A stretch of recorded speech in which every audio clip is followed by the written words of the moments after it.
Hi guys, today we are going to see how to change Dell latitude service tag. We are going to click the BIOS setup.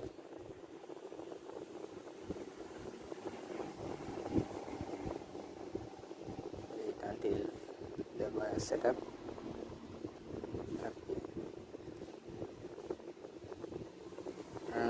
Go to the service tag. Service tag. You can change it from here. Just type the service tag and yes, you can see the service tag and the apply and okay. Now service tag will be appeared. After restart you can see it here.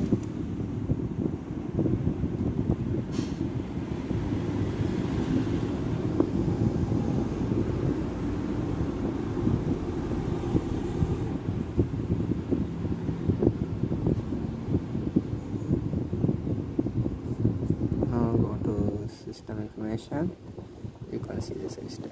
Thank you for watching. Please like and subscribe our YouTube channel.